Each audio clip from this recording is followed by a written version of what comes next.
লোকসভা নির্বাচনের নির্ঘণ্ট ঘোষণা হওয়ার দিন কয়েক আগে রানাঘাট দক্ষিণ কেন্দ্রের বিজেপি বিধায়ক মুকুটমণি অধিকারী বিজেপি ছেড়ে তৃণমূল কংগ্রেসে যোগ দেন।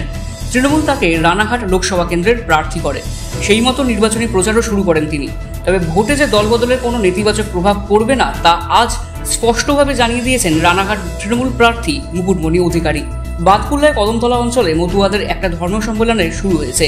সেখানেই অতিথি হিসেবে উপস্থিত হয়ে মুকুটমণি জানিয়েছেন, বিজেপি থেকে তৃণমূলে আসায় তাঁর পিছিয়ে পড়ার কোনো আশঙ্কাই নেই, বরং এই কারণের জন্য সব ধর্মের সব মতের মানুষের ভোট তিনি পাবেন এবং তিনি মানুষের জন্যই কাজ করতে চান।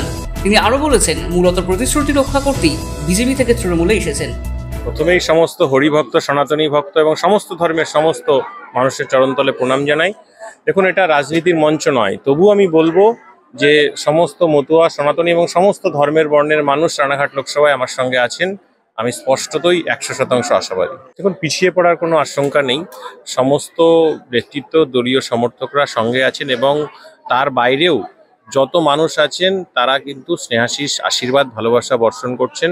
আমি আশা রাখি তাদের জন্য সংসদে গিয়ে কাজ করতে। এমএলএ হিসেবে কাজ করার অনেকগুলো বাউন্ডারিজ রয়েছে, হিন্ডারেন্স রয়েছে, সেইগুলোর বাইরে গিয়ে আমি কাজ করার সুযোগ পাবো। মানুষের জন্য বড় বড় সমস্যাগুলো নিরসন করার সুযোগ পাবো। আমি কৃতজ্ঞ থাকবো মানুষের আশীর্বাদ, ভালোবাসা মাথায় নিয়ে।